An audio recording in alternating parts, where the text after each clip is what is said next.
Sí, profe, sí se lo escuché. Perfecto, maestro. Muchas gracias. Bueno, cuéntenme, ya les publiqué todas sus notas. ¿Alguno o alguna tiene alguna pregunta que hacer? Y ya están, como se las publico regularmente en el aula virtual, y están por intranet. En el ¿Alguien mismo tiene lado alguna? del foro de avisos del docente.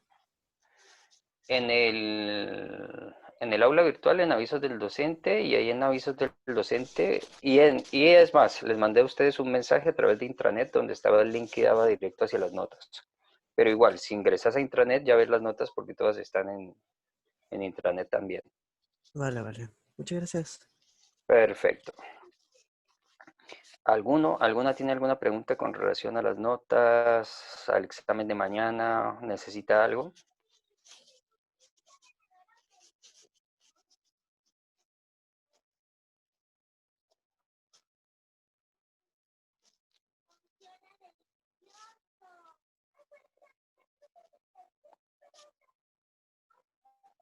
Perfecto. Bueno, Profe, entonces, dime, perdón. no hay problema.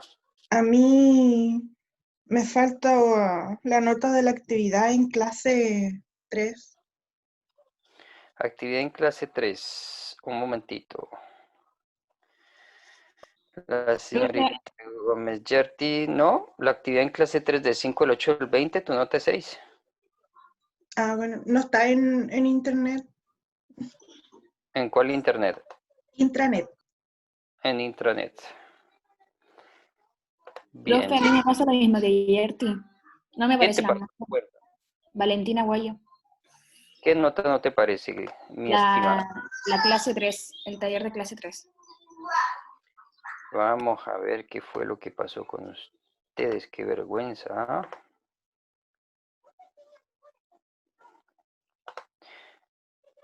A ver, yo veo. Pim, pim, pim, pim, pim, pim. Actividad en clase 3. Miremos. Ah, por lo que veo no le quedó a nadie guardada. Sí, ahora en un momentito la sumo. Es que nadie la tiene. Muchas gracias por haberme avisado. Estas son las ayudas que yo necesito.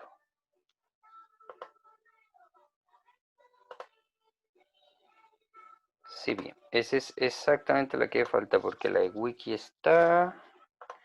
Entonces, ahora en un ratito vuelvo a subir las actividades en clase 3. ¿Listo?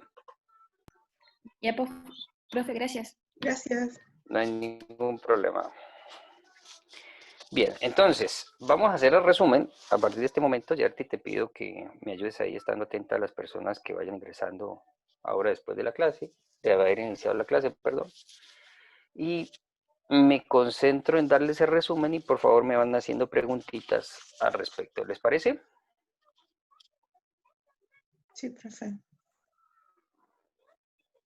Perfecto, vamos para allá entonces.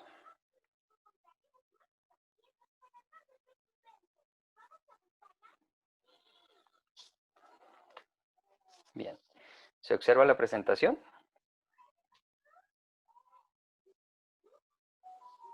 Sí, Gracias. Entonces, les cuento. ¿Qué es lo que hicimos durante la segunda unidad? Primero comenzamos a observar lo que se ha denominado capacidades básicas. Algunas las expuse yo, algunas las expusieron ustedes. Comenzamos con el proceso de sensopercepción, después estuvimos viendo atención, concentración y memoria como elementos estructurales del desarrollo neurológico. Después pasamos a pensamiento y lenguaje, donde algunos temas los expusieron ustedes, otros los expliqué yo. Aprendizaje e inteligencia, aunque aprendizaje lo venimos manejando desde la unidad número 1, a través de las teorías del aprendizaje y el desarrollo cognitivo.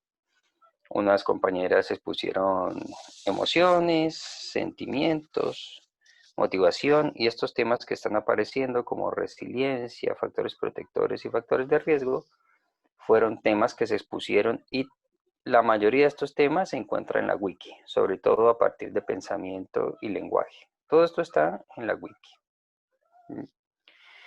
Luego comenzamos a ver las etapas del desarrollo de un ser humano, desde la gestación hasta la juventud. Y esto incluía una actividad que les puse como tarea, el desarrollo moral, y el desarrollo psicosocial lo estamos viendo en la teoría de Erik Erikson desde la unidad número 1. Entonces, les voy recordando capacidades básicas para que por favor se vayan preparando para el día de mañana. La primera capacidad básica que estuvimos observando fue la sensopercepción, donde nosotros comenzamos a definir qué era percepción y a partir de la percepción fuimos a la sensación. Entonces aquí teníamos esta niña que se pasa a relacionar con su mundo, con su hábitat, y entonces como primer elemento, dependiendo del hábitat, así va a ser mis capacidades de comprensión y aprendizaje. Entonces el sujeto entra en relación con ese ambiente a través de su sistema nervioso central, que incluye todos los nervios que pasan por el cuerpo y el cerebro.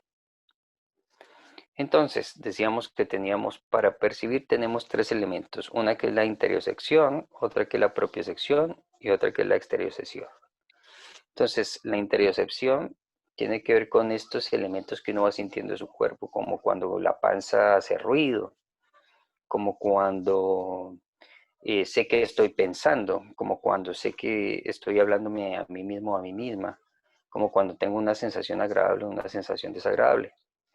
La propiocepción ya tiene que ver con un poquito más de interpretaciones, donde yo solo sé que nada sé, donde yo reflexiono, donde yo sé que hablo conmigo, donde sé que tengo tristeza, donde sé que tengo alegría, donde tengo interpretaciones ya más a nivel de sentimientos. Y la estereocepción son todos los estímulos que entran del mundo externo y que yo los hago parte de mí para comprender y aprender. Por consiguiente, cuando estamos hablando de percepciones, estamos hablando de una selección, un análisis y una interpretación. Entonces, sensación es todo lo que entra a través de los sentidos, pero percepción es lo que yo logro tomar y resaltar y que me parece más importante y significativo. Por ejemplo, si solo es español, entonces percibiré el español, porque para percibir el inglés yo puedo tener la sensación de que están hablando inglés, pero yo no sé qué están hablando. Entonces, para poder percibir el inglés, tengo que conocer el idioma, tengo que haberlo aprendido. Esa es la diferencia de una sensación, una percepción. Una sensación es como tener una idea, saber qué está sucediendo, pero la percepción es poder dar fe de las cosas porque las selecciono, analizo e interpreto. ¿Clara esta primera partecita?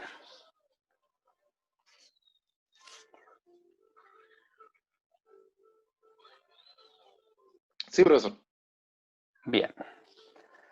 Entonces, todo inicia por la sensación y la percepción. Entonces, al comenzar a ordenar estas percepciones, comienzo a tener otros fenómenos cognitivos que comienzan a hacerse más complejos que la sensación y la percepción.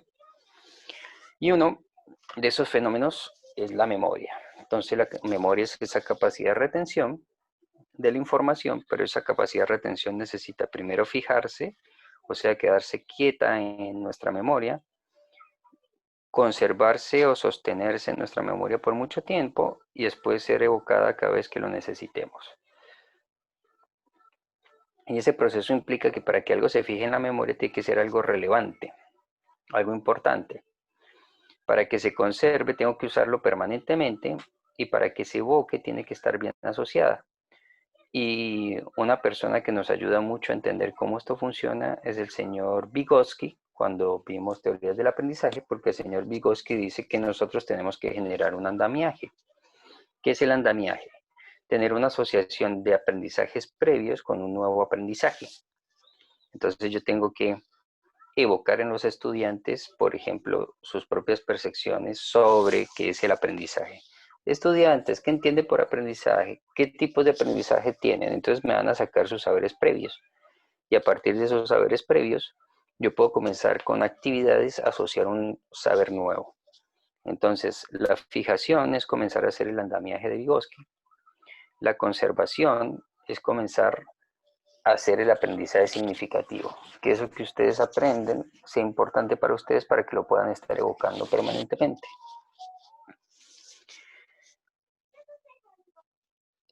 Aparte de que esa memoria tiene como 3 elementos de constitución, también tiene otras etapas, que son el reconocimiento y la localización. Entonces, cuando estamos evocando la información, necesitamos mirar la asociación que tiene eso. Entonces comenzamos a decir, yo ese rostro lo vi en algún lado, a ver, ¿dónde será? Y comienzo a buscar en mi memoria. Entonces comienzo a hacer un reconocimiento de esa información hasta que localizo el evento. Entonces digo, claro, yo la conocí la última vez que salí de la cuarentena y es la amiga de Teresa, mi mejor amiga. Entonces, aparte de fijar, conservar y evocar, necesitamos generar un reconocimiento de la información y localizarla dentro de nosotros mismos. Y una de las cosas que más sirve para localizar es encuadrarla en contextos o en un tiempo determinado.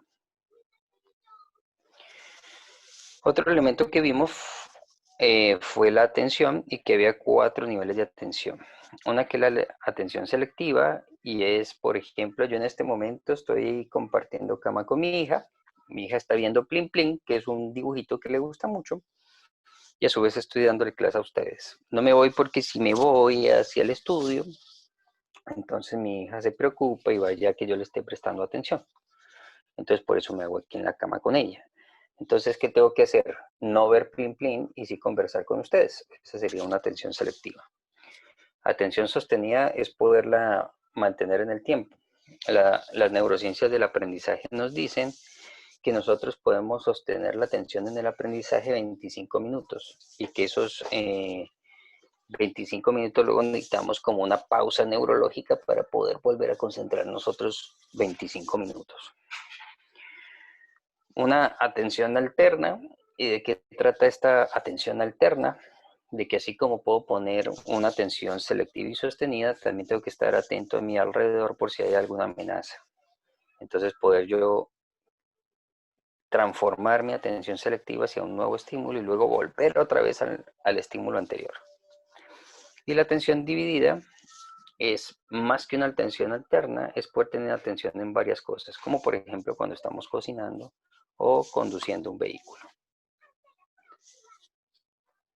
¿Vamos bien hasta ahí?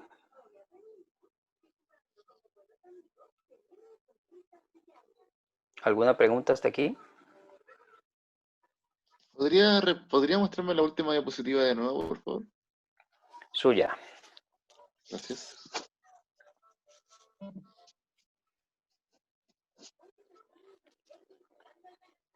¿Alguna pregunta, mi gente? Profesor, Dígame.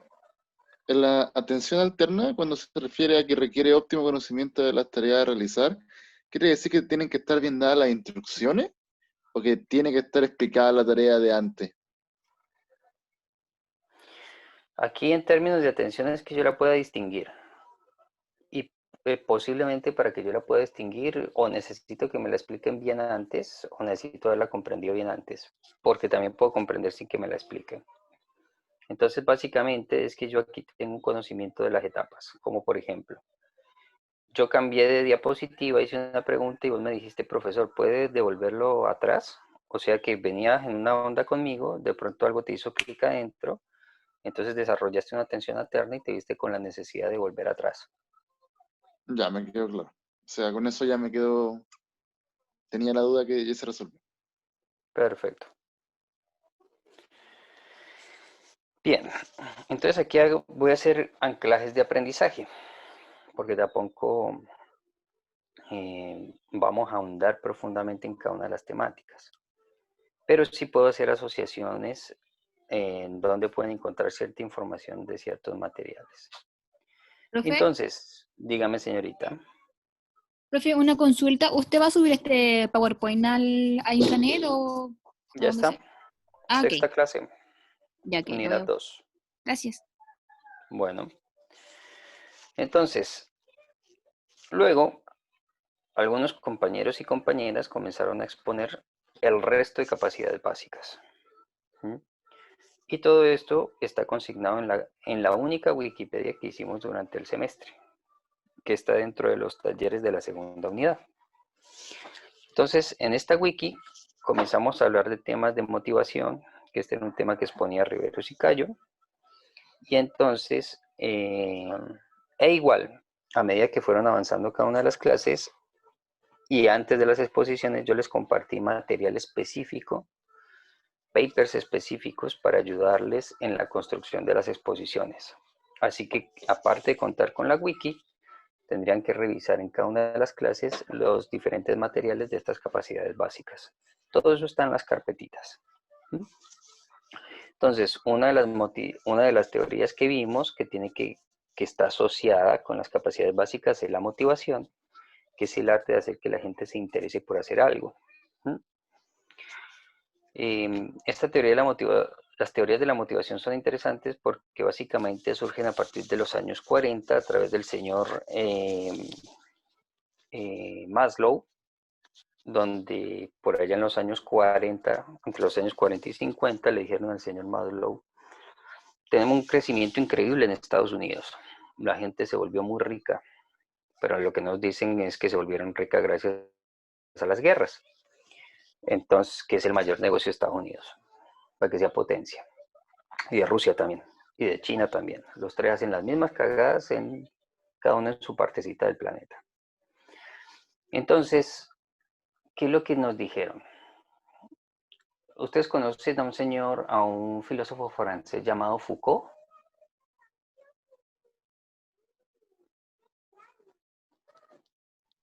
No soy familiar con él. Bueno, yo les voy a invitar a que comiencen a leer al señor Foucault porque él comienza a hacer un análisis muy interesante sobre el poder y la manipulación. Hay un libro interesantísimo el que se llama Crimen y Castigo. Entonces el señor Foucault hace un análisis del poder y comienza a decirnos, tenía que ser francés para pensar distinto a la imposición del conocimiento norteamericano que nos tienen por acá a este lado de Sudamérica. Entonces este francés dice, hay unas estructuras del poder, hay unas instituciones del poder. La primera institución es la familia, que controla tu comportamiento. La segunda institución es la escuela y las instituciones educativas. La tercera es el cuartel, porque sobre todo a los hombres a los 18 años algunos tienen que verse con este ejercicio de tener que ir a prestar servicio militar. La cuarta institución que nos controla son las instituciones sanitarias, los hospitales y los psiquiátricos. ¿Quién quiere ir a un hospital y quién quiere ir a un psiquiátrico? La quinta institución que nos controla son las iglesias o los templos. La sexta institución que nos controla son las cárceles. Y la última experiencia humana que nos controla es la muerte o los cementerios. Entonces, él habla que antes de los años 40, hacia atrás de los años 40, lo que había eran unas instituciones que controlaban la conducta de las personas y que usaban el miedo como estrategia de manipulación y transformación de la conducta. ¿Qué piensas de lo que dice Foucault?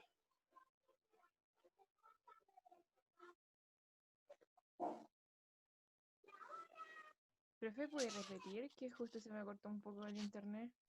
Que Foucault dice que hay unas instituciones que controlan nuestra conducta. Yo creo que igual puede ser dicho de la manera que es como controlar, porque la verdad es que siempre vivimos como en ciertas instituciones, en este caso sería la universidad, después más adelante sería nuestro sector de trabajo, o sea, hay muchas cosas que en general nos controlan, pero es más que nada por un tema de, yo creo que es por el ambiente donde uno se maneja también. Por ejemplo, para mí la iglesia sí es un tema de control, personalmente hablando. Todo lo que es como tipo la religiosidad, ¿sí? Así es la palabra, ¿no? Pero todo ese tema yo creo que sí tiene que, como que controla las mentes más que nada y los hace llevar por un estilo de vida que quizás no es definitivamente el que uno quisiese. Pero Foucault dice que no es solo la religión. Foucault dice que toda institución tiene como esencia controlar. En sí está bien, o sea, la mayoría de instituciones tienen eso, tiene un nombre, lo que usted mencionó sobre el castigo y de no querer y hacer algo en base a no recibir uno, era algo de pan reacción, una cosa así, no me acuerdo cómo es el Panóptico. nombre. Panóptico, ahí está, sí, Muy Y la bien. mayoría de instituciones se rigen por eso, solamente que unas son más, como en mayor escala o más pasivas que otras. Muy bien. Y entonces, ¿cuál es la esencia del panóptico? Muy Que es bien, hacer muy algo bien. para hacer algo o obedecer algo para no tener un castigo. Nosotros hacemos las cosas para que no nos castiguen, como que tenemos el castigo en la mente todo el tiempo, entonces preferimos hacer una acción sin siquiera cuestionarnos, con tal de que no nos castiguen con algo. Sí, pero el panóptico va más allá. El panóptico se desarrolló en el siglo XVIII y era comenzar a generar estructuras, edificios, donde se diese la sensación de que la gente era observada. ¿Me hago entender? Por ejemplo, las fábricas tenían una planta abierta con un techo alto, pero siempre había un segundo piso con una gran ventana. ¿Y quién estaba en ese segundo piso con una gran ventana viendo la gran fábrica? El jefe, ¿no? El jefe. El jefe estaba viéndolo todo. ¿Mm? Y de esa manera se comenzaron a construir las fábricas. Y de esa manera, así como eran las fábricas, se comenzaron a construir las escuelas.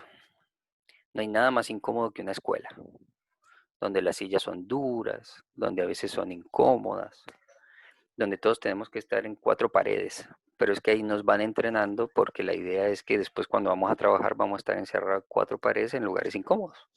Entonces aquí nos tienen que ir entrenando 11 años antes para que podamos responder ese ejercicio. Pero siempre nos van diciendo que el profesor observa, que el coordinador observa, que el rector observa, que papá y mamá observa y sobre todo que Dios está en el cielo y todo lo sabe. Entonces esa es la construcción interna del panóptico. Siempre alguien te está observando. Y la psicología social nos dice que la gente tiene un mejor desempeño cuando está siendo evaluada o observada por alguien. Siempre se van a comportar mejor cuando saben que hay alguien, porque cuando no hay alguien son más libres. Entonces, desde esta perspectiva y teniendo todas estas ideas claras, nos están diciendo que un elemento inversamente proporcional a la libertad en la institucionalidad. ¿Cómo la ven?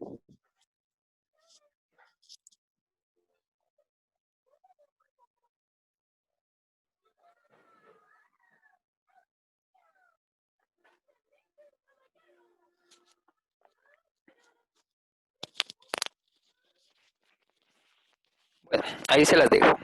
Entonces, ¿por qué hablar de estos elementos? Porque dependiendo cómo sea la visión del mundo de una nación, así va a ser la visión de la motivación que usa esa nación. Entonces, aparte de este ejercicio que nos proponen con el crimen y castigo, el señor Foucault, también hay otras perspectivas de análisis y control de las personas, como por ejemplo lo que el señor Delis hoy está hablando, o habló porque ya murió, sobre la era de la información, donde el control ya no pasa a ser institucional, sino individual, donde la gente pasa a ser mucho más estandarizada y donde ya no te controlo desde ese gran observador como un jefe, sino que te controlo directamente tu cabeza y tu espíritu a través de la tecnología, como por ejemplo estos celulares. Entonces, a medida que fue evolucionando la gente, se fueron dando nuevos mecanismos de motivación y nos dimos cuenta que la verdadera manera para hacer que la gente haga lo que nosotros queremos es tener un poquito de influencia y manipulación sobre ella, y eso se logra a través de estrategias de manipulación, como por ejemplo decirte que te quiero, por ejemplo, darte reconocimiento, pagarte un salario, etc. Y entonces algunas de estas teorías nos comienzan a explicar cómo hacemos desde cada una de las perspectivas para hacer que la gente nos haga caso y haga lo que nosotros queremos, en términos organizacionales, en términos de pareja, en términos de crianza con los hijos. Otro de los temas que vimos fue las emociones, y estos son muy importantes porque las emociones son los que realmente logran alterar nuestra atención. Y entonces, esto lo expuso, si no estoy mal, Benavides y Tito. Y aquí comenzamos a ver sobre las emociones básicas, y eso está en la wiki, está en el material que les compartí. También vimos un tema que era el universo de las emociones, que nos servía para explicar que era un mapa lleno de colores donde estaban todas las emociones asociadas a cada una de las emociones básicas o todos los sentimientos asociados a las emociones básicas. Y vimos la relación que había entre comunicación no verbal y las emociones básicas. Y entonces van a encontrar papers dentro del material que les compartí, y está también este trabajo que hicieron estas personas aquí citadas explicando esta temática. Otro tema que comenzamos a ver fueron los sentimientos. Este perteneció a Plaza y Navarro, y aquí vimos una estructura de los sentimientos que es la experiencia contextual, más la emoción, más la fisiología igual a la interpretación. Eso está en los papers y en los demás elementos o materiales compartidos. También ellas hicieron una interesante investigación porque nos hablaron sobre los tipos de sentimientos, los primarios, los secundarios y los terciarios. Los primarios son las emociones básicas puras. Los secundarios es cuando yo me pierdo en mis propias emociones y le comienzo a dar vuelta a las cosas y digo, pero me engañó, pero me lo hizo, y comienzo a darle vueltas y a echarle leña al fuego. Y los terciarios es cuando yo tengo una culpa y no sé de dónde viene, que regularmente tiene que ver más con la crianza y acompañar a mi madre o a mi padre en su dolor. Y eso fue lo que exploramos sobre los sentimientos y lo que expusieron nuestros compañeros. Luego estuvimos hablando sobre la resiliencia, y esto perteneció a Basauri Torres, y aquí comenzamos a hablar de qué significaba, cuál era la capacidad que nos daba la resiliencia, que la capacidad de reponernos frente a las dificultades. Nos hablaron un poco sobre cómo se gestionaba la resiliencia y cuáles son los sentimientos positivos y o negativos que potencian o limitan la resiliencia. También tienen paper en el material de la unidad número 2, y en la Wikipedia también tienen material que propusieron ellos como repaso. Otra emoción, otra capacidad básica fueron los factores protectores. Esto lo promovió Hernández y Olave, creo que fue una de las últimas exposiciones que tuvimos. Y aquí hablamos sobre rasgos sociales, familiares y personales, y qué cosas disminuían o potenciaban los riesgos y generaban más acciones o habilidades protectoras. Y se hablaron de diferentes tipos, de lo individual, de lo ambiental y lo social, y cómo ellos aportaban para generar protección en el desarrollo humano de una persona. También tuvimos factores de riesgo. Esta temática le correspondía a Álvarez y a Herrera. Y aquí vimos cómo se afectaba la salud y el bienestar, cuáles eran los riesgos individuales y sociales, las circunstancias asociadas a esos riesgos y algunos elementos de factores de riesgo conductual, fisiológico, demográfico. Demográfico es como, por ejemplo, el hacinamiento, ambientales, que un río esté contaminado, conductuales, por ejemplo, conducir a alta velocidad en estado de embriaguez. Fisiológico es, por ejemplo, estar expuesto a un insecticida, y genético es tener una malformación que puede activarse a partir del contacto con el ambiente. También estuvimos hablando un poco de pensamiento. Yo expuse una parte y también otra parte les puse a Lamos y Campos, donde comenzamos a ver uno de los elementos más importantes de la relación del pensamiento con el lenguaje. Y no podemos pensar sin un lenguaje, así que se co-construyen mutuamente. Otra manera de hablar de co-construcción es epigénesis. Traigo a colación el término epigénesis porque cuando hicimos un tallercito inicial en la unidad número 2, estuvimos hablando de fenotipo, genotipo y epigénesis. Y muy pocos grupos definieron claramente qué era epigénesis. Dan como una ideita, pero no se investigó a fondo. Entonces, cuando estamos hablando de epigénesis, estamos hablando de la capacidad. Es que no sabemos cuál es la causa y cuál es la consecuencia. ¿Qué fue primero, el huevo o la gallina?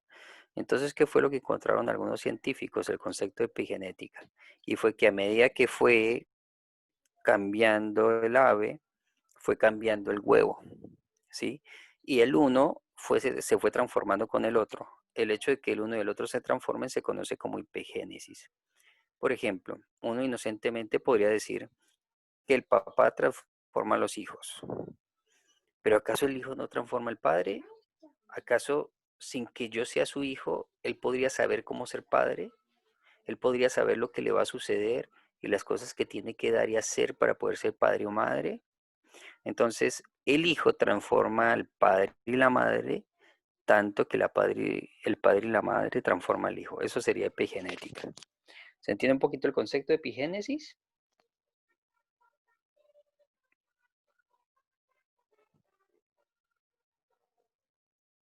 Bien, continúo. Entonces, estuvimos hablando un poquito sobre el pensamiento y la asociación que tenía con el desarrollo cognitivo.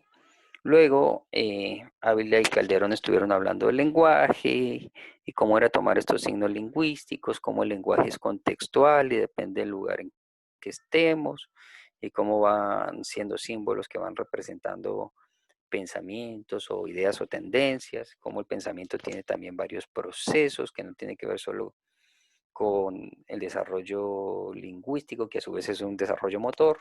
Esto fue algo que fuimos viendo a medida que fuimos viendo las etapas del desarrollo humano, donde decíamos que si no se desarrolla el aparato gutural y si el niño no tiene movimiento, no puede tener un desarrollo neurológico, y si no tiene desarrollo neurológico, se le complica el lenguaje. Y si no tiene desarrollo motor para que se mueva todo el aparato fonológico, entonces no va a poder explayar su lenguaje.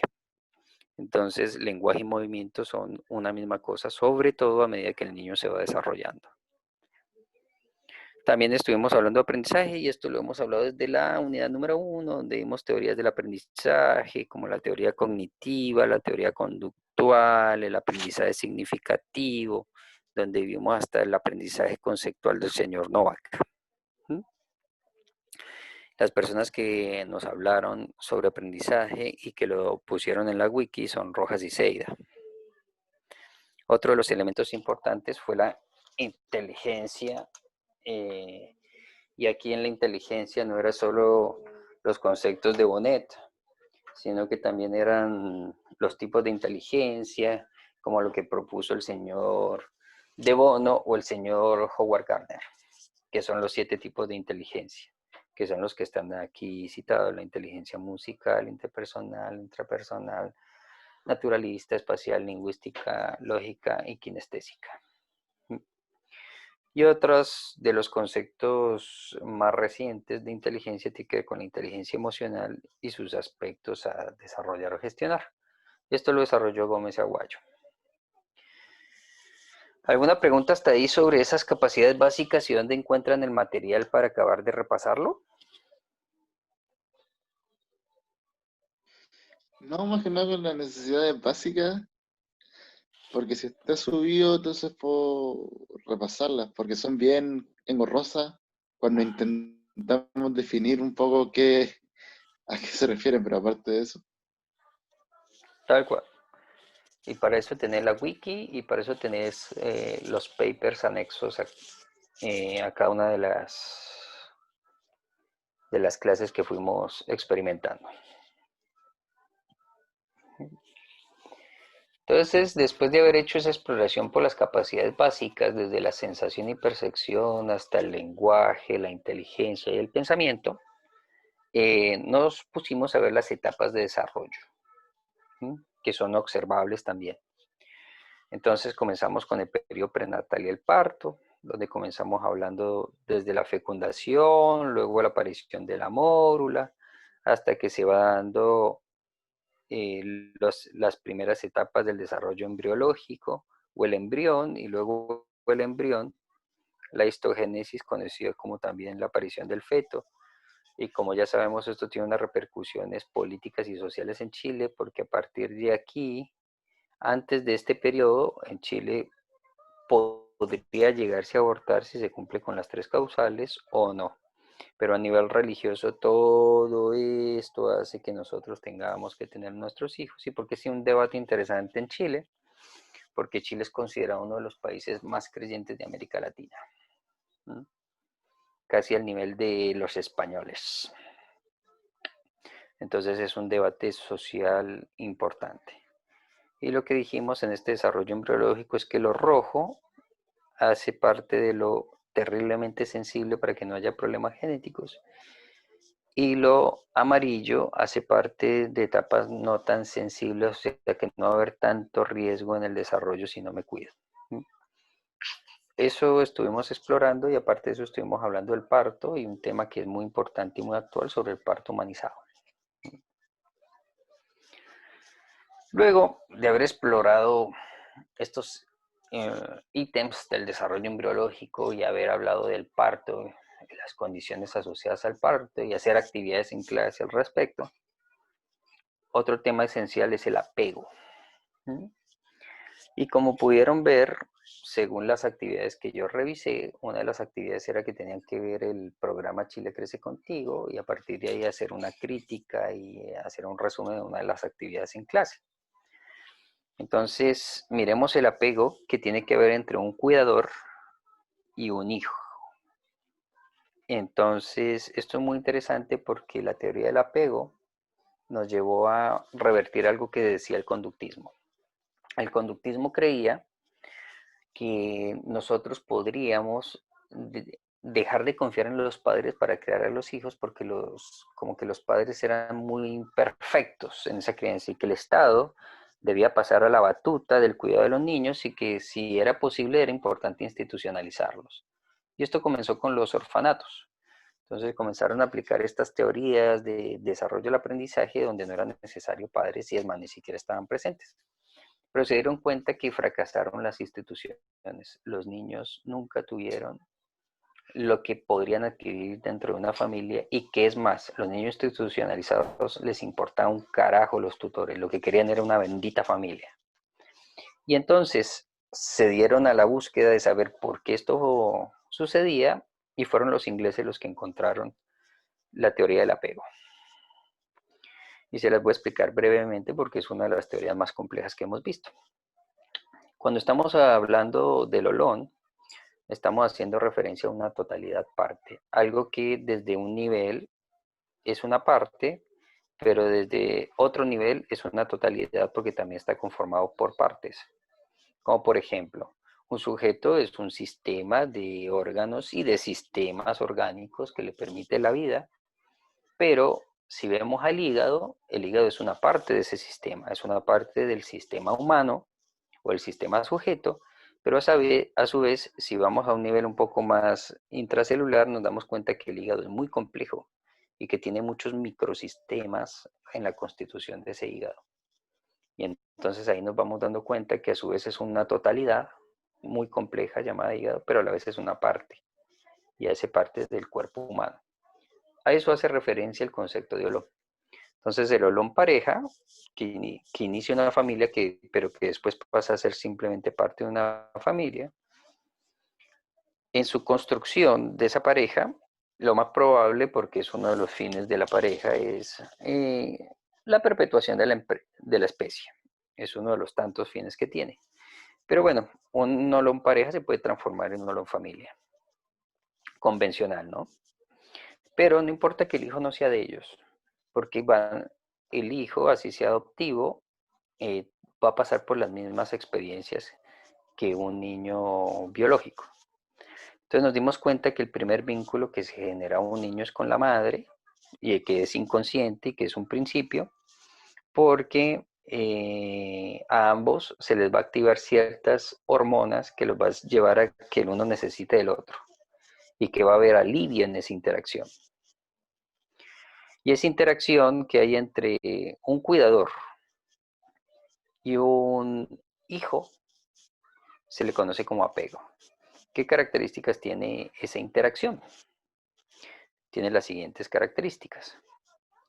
Primero, va a ser un vínculo afectivo donde esta persona va a generar unas estimulaciones en esta pequeña persona y en la dinámica de esas estimulaciones va a haber unos resultados que no van a ser solo de acrecentación del vínculo afectivo, sino que le va a permitir a esta persona estimularse a sí misma, o sea, ser más inteligente y más compleja. Pero ¿qué necesita esta persona chiquitita de este cuidador? Necesita que sea accesible. O sea que puede estar a su disposición para que le pueda ayudar en lo que él no sabe ni entiende. Por consiguiente, para que él experimente accesibilidad del cuidador, el cuidador tiene que ser responsable. ¿Qué significa responsable? Responder a las necesidades. Así de sencillito. Entonces, a este juego entre que tú eres una cuidadora accesible, y ya sabemos que esta cuidadora puede ser una abuela o una tía. El hecho de que yo necesite algo y pueda acceder a ti para que tú me ayudes a responder y a resolverlo y a satisfacerme, a eso le llamamos protección y ayuda. Y hay figuras primarias. Las figuras primarias ideales son papá y mamá, o quienes cumplan ese rol, que puede ser una abuela, una tía, un tío, un hermano mayor. Y las figuras secundarias son todas las que apoyan a las primarias, como el resto de la familia o la familia extensa. Entonces, mientras que se va dando este fenómeno de la protección y ayuda, a la vez se va estructurando un vínculo afectivo, donde yo dependo de ti, estaría agradecido de ti toda la vida. Me guste o no. Y ese vínculo afectivo puede ser seguro, o sea, siempre sos accesible y por consiguiente siempre respondes de una manera asertiva para que yo pueda satisfacer mis necesidades. Eso sería un vínculo seguro. ¿Qué sería un vínculo inseguro? Que a veces estás y a veces no, porque te tenés que ir a trabajar o porque a veces estás de ánimo o no estás de ánimo. Entonces, el hecho de que se relativice tu accesibilidad ya genera un apego inseguro. Y creo que la mayoría de nosotros tenemos apego inseguro. ¿Sí? ¿Cuándo se rompe el apego? Porque los mejores apegos son el seguro y el inseguro. Cuando un apego se complejiza. Cuando ese cuidador comienza a generar un doble vínculo. ¿Y a qué nos referimos con un doble vínculo? Cuando dice que nos quiere, pero no hace acciones donde en realidad nosotros experimentemos ese cariño. Donde el cuidador nos dice, yo estaría ahí para cuando me necesites, y cuando le llamo no me presta la más mínima atención. Cuando dice que me quiere, pero termina haciendo cosas que no me quieren. Y cuando pasa 5 años, y después de esos 5 años recibo una llamada y me dice, ay, estoy tan arrepentido por haberte dejado tanto tiempo, pero vuelve y me deja otros 5 años. Esos son tipos de vínculos ambivalentes que van a generar una experiencia de apego inseguro. Una experiencia de desconfianza básica que va a hacer que yo sea una persona, por ejemplo, ¿cuáles son los principios del apego? Una persona muy celosa. Una persona muy celosa es una persona que ya perdió a alguien porque se murió, porque se fue y no le volvió a prestar atención. Entonces, por ejemplo, si es una mujer que se fue su papá y su papá no le prestó atención, puede que exista la tendencia que sea celosa porque no quiere volver a perder una pareja o alguien significativo, por ejemplo.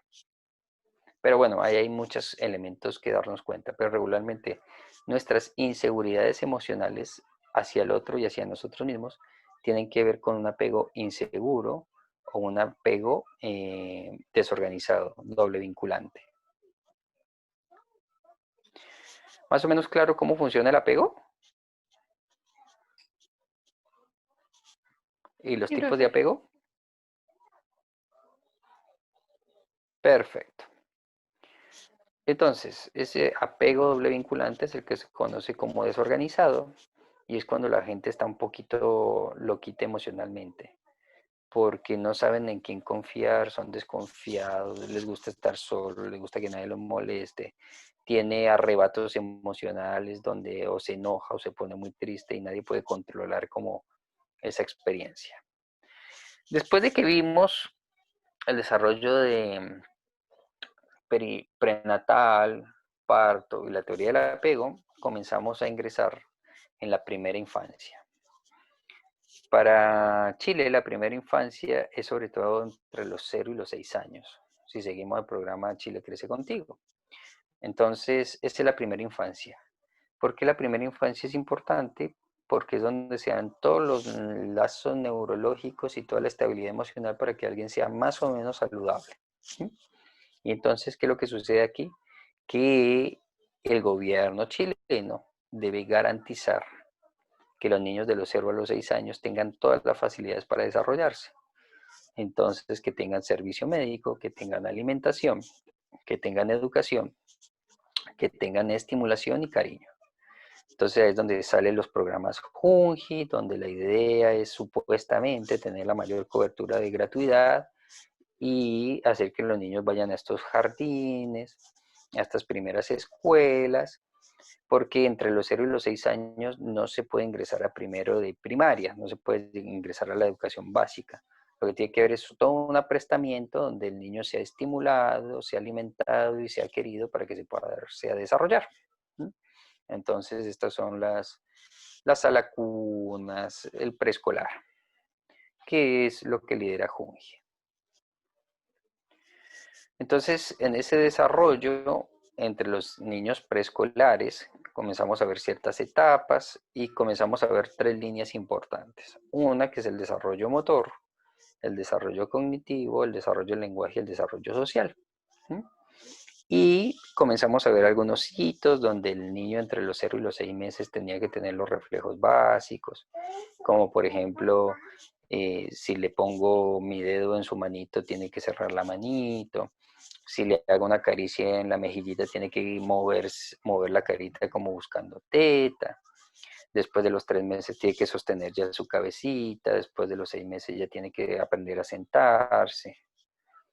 Como desarrollo cognitivo en esa etapa entre los 0 y los 6 años, 0 y 6 meses o 0 y 6 añitos, sean las primeras etapas del desarrollo cognitivo, que fueron las que vimos con Piaget, que tiene que ver con la sensopercepción y el desarrollo de los esquemas o aprendizajes. También vimos una escala que ahora vamos a ver dentro de un ratito, que tenía que ver con cuáles son los hitos que tenían que suceder durante esas etapas y cómo se iba desarrollando lo emocional, y sobre esto también hicimos actividades en clase.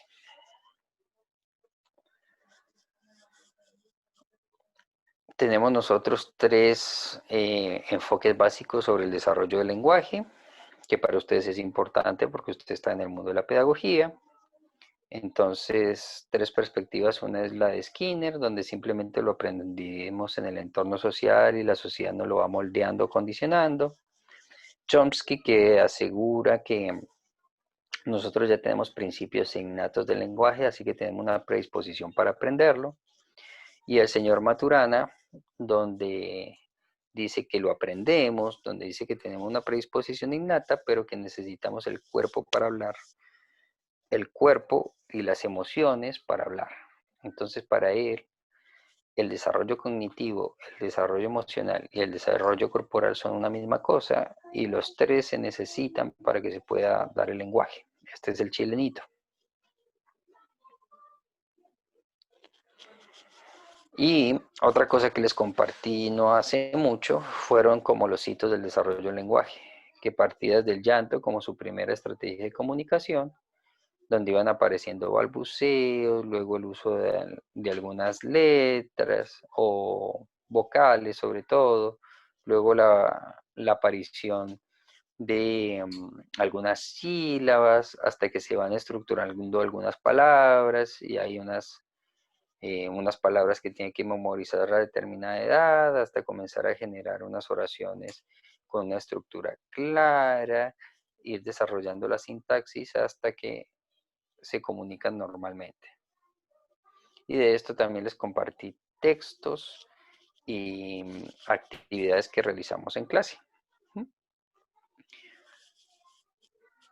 Después vimos también algunos hitos del desarrollo motor de la primera y la segunda infancia, donde comenzamos a darnos cuenta de la importancia del juego, de la motricidad gruesa y fina, la coordinación visomotora, que es la coordinación del ojo y la mano, y hacer que ellas sean coherentes y congruentes. Por eso es que nosotros en el aprestamiento o en la etapa preescolar nos enseñan a punzar, a cortar, a hacer manualidades para ir desarrollando esa coordinación visomotora. Los juegos y los roles son fundamentales para que el niño vaya siendo madurativamente mucho más estable y mucho más pertinente en su desarrollo personal.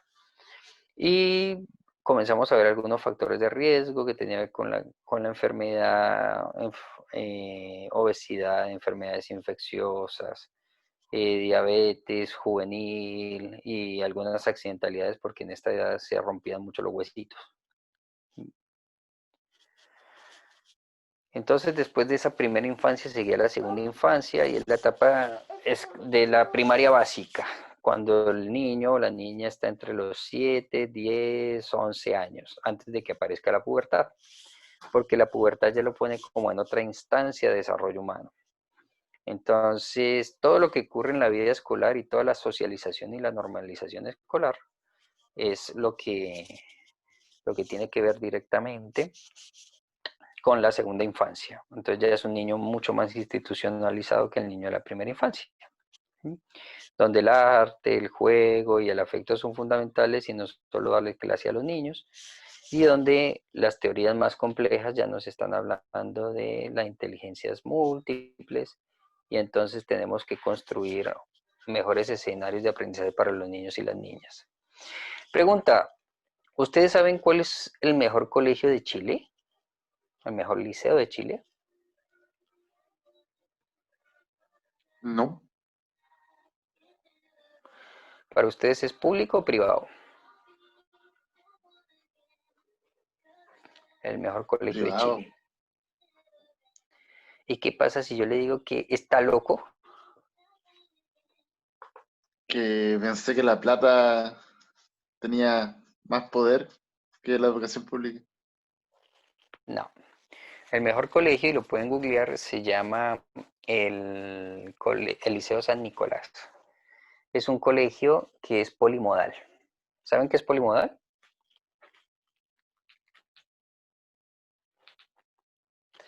Lo que ustedes aquí llaman polivalente.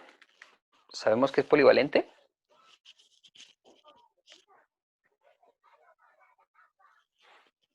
No. Un colegio polivalente es un colegio que tiene varias orientaciones, donde tiene una orientación industrial, comercial, humanística y artística. Algunos colegios solo tienen una de esas orientaciones. Hay colegios que son solo humanistas, o solo artísticos, o solo industriales y o técnicos, como los que encontramos aquí en Arica. En cambio, ese colegio es polivalente. ¿Y a qué se refiere? Que el niño, después de cierto tiempo que está en ese colegio, puede experimentar todas estas áreas. Y ahí ellos son los que mejores resultados han adquirido en lenguaje, matemática y ciencias sociales en las pruebas de estado.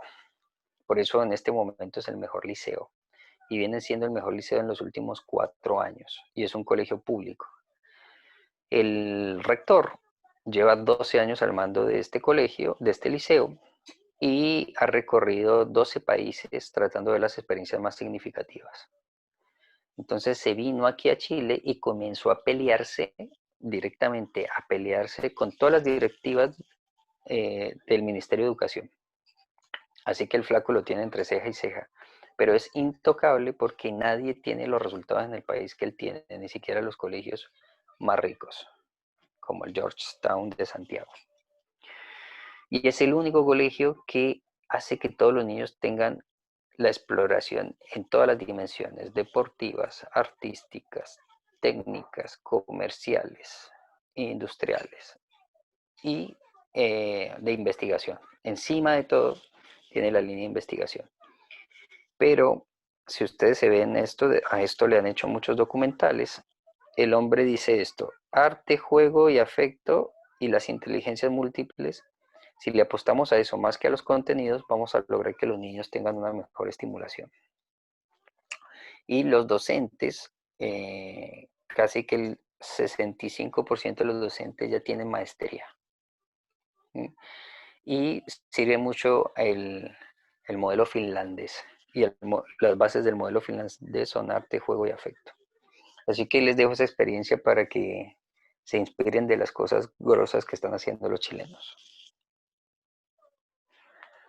Otro de los elementos importantes cuando hablamos de desarrollo, y les pido por favor que lo tengan muy en cuenta para su vida profesional, es conocer a profundidad cómo es el desarrollo cognitivo y las etapas de desarrollo que propone el señor Piaget, desde el desarrollo sensoromotor o motora-sensorial, lo preoperacional, las operaciones concretas y las operaciones formales. Les pido por favor que esto lo revisen muy bien, porque en realidad va a ser algo que les sirve a toda la vida y generar diferentes dinámicas de aprendizaje de una manera más interesante. Otra de las cosas que estuvimos observando un poquito fue esta matriz sobre cuáles son como los factores de riesgo más importantes en la segunda infancia, que tenían que ver con trastornos de desarrollo, como el autismo, el Asperger y el síndrome de Rett, que es un síndrome que regularmente le da a las niñas, que comienza a generar una atrofia muscular, una enfermedad muy parecida al que tuvo Stephen Hopkins, que es uno de los científicos más destacados del planeta, que ya murió. Los trastornos de alimentación, que son diferentes a los trastornos de evitación de la ingesta de alimentos. Con la anorexia y la bulimia evito la ingesta, pero con los trastornos alimenticios o no me dan la comida adecuada generando desnutrición o me dan exceso de comida generando mi obesidad. Entonces les decía que los trastornos de alimenticios tienen que ver más con el cuidador, mientras que los trastornos de ingesta ya tienen que ver más con lo que le está pasando al sujeto que evita la ingesta o que devuelve la alimentación a través del vómito, como la bulimia. Otros de los elementos que acompañan a los niños y niñas, porque en la segunda infancia también son considerados niños y niñas, pero ya es una segunda etapa, por eso se llama segunda infancia. Los trastornos de sueño y los trastornos del lenguaje están muy presentes. Las alteraciones psicosociales que tienen que ver con los niños que sienten angustia por abandono, que tienen que ver con los niños que se vuelven como, que están muy enojados. Hay algunos que tienden como a deprimirse y hay algunos que se enojan y son contestatarios. Y hay algunos que ya son realmente desafiantes, que son los niños que regularmente tienen un apego desorganizado.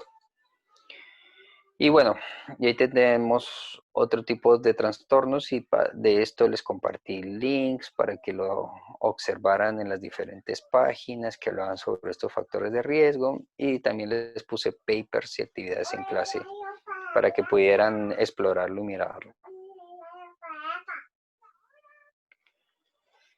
Otra de las cosas importantes en esta segunda infancia y que se extiende hasta la adolescencia es el desarrollo socioemocional, donde los niños necesitan salir de su casa y salir de las escuelitas y meterse más en estas interacciones con sus pares, y aquí es donde comienzan a enamorarse, comienzan a activarse sus caracteres secundarios y comienza a establecerse el periodo después de la infancia que es conocido como la pubertad.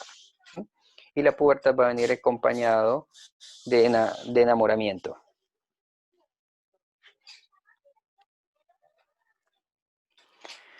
Y lo último que estuvimos viendo fue la juventud, donde había un concepto que era la pubertad, otro que era la adolescencia y otro que era la juventud, donde la pubertad tenía que ver con estos cambios terciarios que se da generalmente entre los 9 o 10 hasta los 13 años.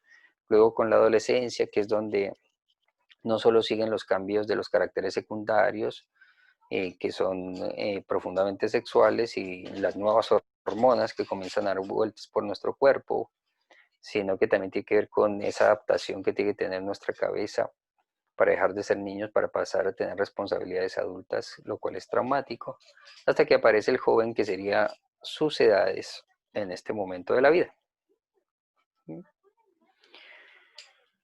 Y entonces ahí ya les puntualicé básicamente algunos hitos del desarrollo de los jóvenes que tenían que ver con que ya tendrían que alcanzar la cúspide sí o sí del desarrollo cognitivo, que son operaciones formales, y tener capacidad de abstracción para poder tener un pensamiento hipotético deductivo y poder futurizar y hacer planeaciones profundas y a mediano y a largo plazo, y de un pensamiento complejo y ecológico, donde tendríamos que tener un pensamiento declarativo, donde no solo nos tragamos lo que nos pasa, sino que somos capaces de denunciarlo y no la aguantamos y ponemos nuestras ideas y comenzamos a negociar, donde teníamos nuestro propio lenguaje comparado con la generación anterior, donde ya tendríamos que tener una identidad clara y saber quiénes somos y para dónde vamos durante ese proceso de la juventud, donde teníamos que tener nuestro racionamiento moral más asociado hacia las etapas postconvencional, y esto fue que les puse yo tarea en la última actividad en clase 4, donde tenían que hacer un resumen de la teoría de Kohlberg, que ya se las voy a mostrar en un momentito, y donde ya el sujeto tenía que definir su vocación y regularmente adscribirse a una pareja, pero cuando vimos diversidad sexual, nos dimos cuenta que, bueno, es un poquito más complejo este tema del enamoramiento y la pareja de lo que creíamos. Este fue un videíto y también algo que les expliqué sobre sexo, género, identidad, expresión sexual y orientación sexual, porque aquí ya alcanzamos nuestra cúspide, no solo en la maduración sexual, sino el inicio profundo de nuestras experiencias sexuales y nuestra capacidad de placer y gozo. Pero que esto tenía un montón de aristas que tenían que ver con todos estos niveles del desarrollo sexual, que espero hayan explorado a profundidad porque se pueden dar cuenta que es muy complejo. Igual con ustedes está, y en el material está el video que lo explica de una manera muy clara y sintética. ¿Alguna pregunta sobre este tema de la diversidad sexual y la juventud y la pubertad y demás?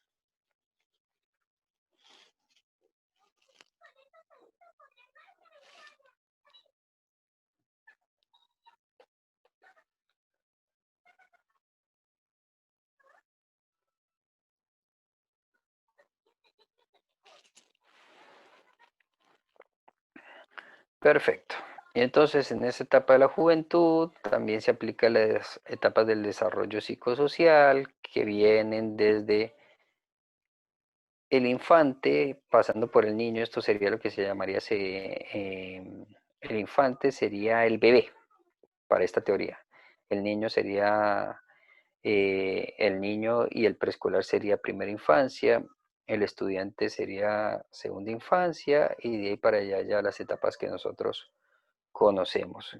Ya sabemos que cada una de estas etapas para el desarrollo psicosocial tiene un conflicto y resolver ese conflicto generaría una virtud. No desarrollar una virtud generaría como un bloqueo en esa etapa. Y en la juventud estaríamos en el desarrollo del segundo nivel de la esperanza y la fidelidad con nosotros mismos y los otros. Y esta fue la última teoría que les propuse que observásemos, que tenía que ver con el desarrollo moral de Kohlberg. Y para mí es muy importante porque esto es importante también cuando seleccionamos pareja o también cuando vamos a trabajar. Porque tiene que ver con el nivel de madurez que manejan las personas. Entonces, básicamente existen tres etapas o tres grandes estadios para esta teoría. Un estadio es preconvencional, el otro es convencional y el otro es posconvencional. Para Kohlberg, nosotros a los 10 años ya tendríamos que dejar de ser preconvencionales, pero yo conozco adultos que todavía lo son. A los 18 años deberíamos dejar de ser convencionales, y hay muchas personas que lo son, y hay niños que lo son. Y ya todos, después de los 20, deberíamos estar en el periodo postconvencional, pero aquí no están todas las personas. ¿De qué trata esto? Cuando estamos hablando de la etapa preconvencional, estamos hablando de que es importante para un sujeto buscar el placer y evitar el dolor. O sea, ser más o menos como un animalito. Entonces, este es el egoísmo que nosotros vemos en los niños. ¿Y cómo es ese egoísmo donde quiero las cosas para mí y voy y me robo las cosas y que nadie se dé cuenta? Y si tengo que acusar a alguien para librarme del problema, pues simplemente lo acuso. Esto es una etapa muy egoísta que pertenece a la infancia. Nosotros ya desde la pubertad y durante el proceso de la adolescencia somos convencionales. ¿Pero cómo? ¿Qué ser convencional? Es cumplir con las reglas. ¿Pero cómo si un adolescente es rebelde? Sí, es rebelde con quien lo cuida, pero entre jóvenes tienden a ser muy obedientes y a hacer cumplir las normas.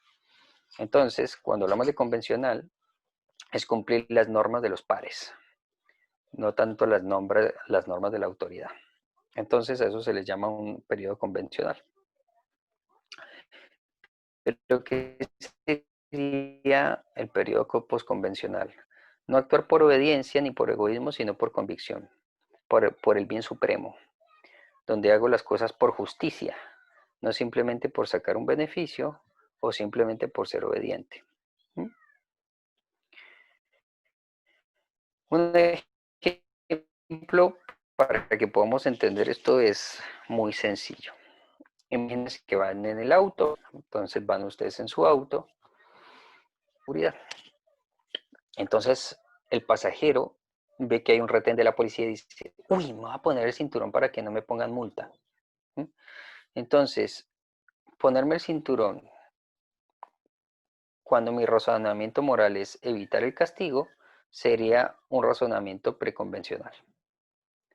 Si voy con mi pasajero y el pasajero dice, uy, debo ponerme el cinturón para evitar un accidente, eso sería un razonamiento moral convencional. O sea que lo hago por cuidado y por obediencia. ¿Sí? Un razonamiento convencional, un razonamiento moral convencional.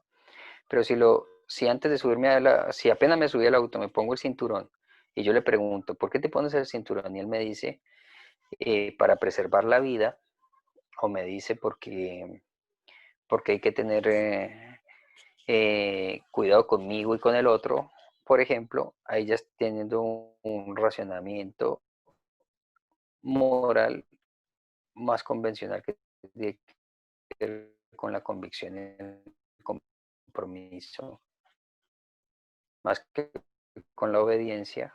Comienzan a hablar sobre las, a ver si sus razonamientos son de búsqueda del placer y evitación del dolor, son solo de obediencia, o es porque hay un pensamiento profundo y hay un interés que tiene que ver más con el bien supremo y la justicia que con otro. Estas son las personas más maduras, estas son las personas menos maduras. Pero bueno, depende, o se nos sale el obediente que tenemos adentro, porque hay etapas y fenómenos de la vida que aún no hemos racionalizado a fondo. Bueno, gente, ¿qué necesitan para la evaluación de mañana?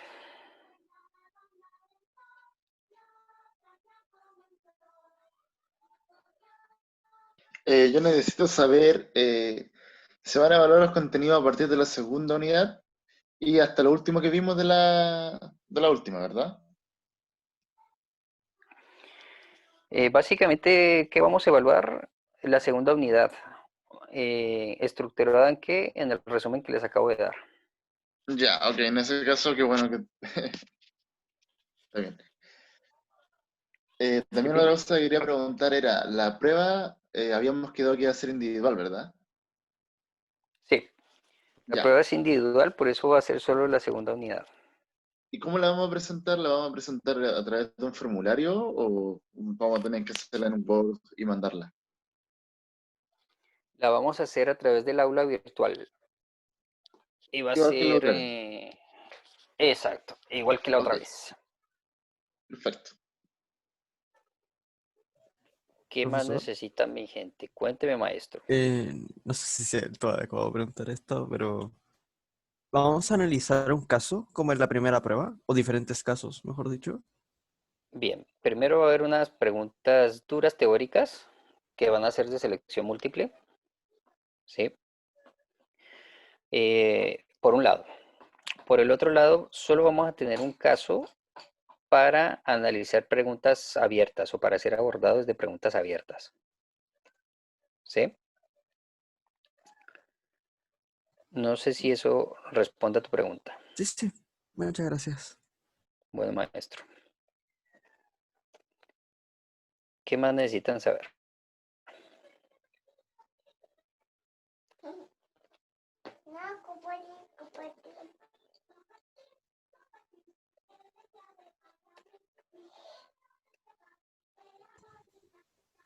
Disculpe, profesor. Bien pueda, señorita. ¿Va a subir el video de esta clase al tiro o más rato? Sí, pero ahora en un ratito, ahora Yerti lo descarga, yo me subo a la carpeta y también lo subo al aula virtual. Recuerden que en el aula virtual están cada una de las clases después de la carpetita de cada clase. Dice, mira primera clase, mira segunda clase. Todos los que digan mira, esos son los videos de la clase. Así que no, ahora en un ratito lo subo. Ok, muchas gracias. Bueno, señorita. Profe, no están relacionados con la Dígame, prueba de maestro. mañana, sino que con la clase anterior. Le envié la actividad, Cuénteme. bueno, cuando la estaba terminando la actividad, envié sin querer, envié lo que tenía y no estaba completo. Así que le envié un Bien. correo a usted con la segunda parte que no pude completar, que por accidente. Se la envié en un Perfecto, Word. no hay ningún problema. Yo lo complemento e igual recordar que tenés hasta, me parece que 3 oportunidades de reenviar las actividades online. Pero ya me la enviaste, no hay ningún problema. Por eso. Bueno, muchas gracias. Bueno, maestro.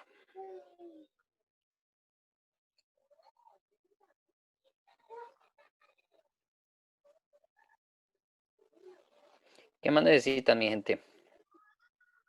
Profe, ¿vamos a tener toda la hora y media para hacer la prueba? ¡Yeah! Vamos a tener todo el tiempo de clase para hacerla. Gracias. Bueno.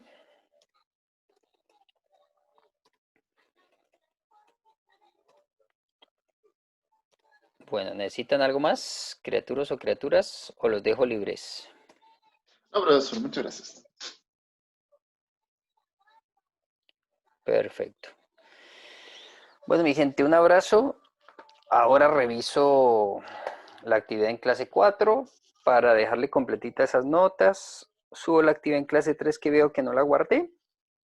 Y así solo les va a quedar faltando la nota del día de mañana.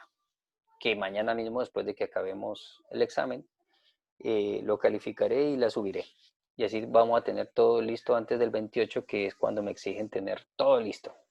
¿Estamos claros?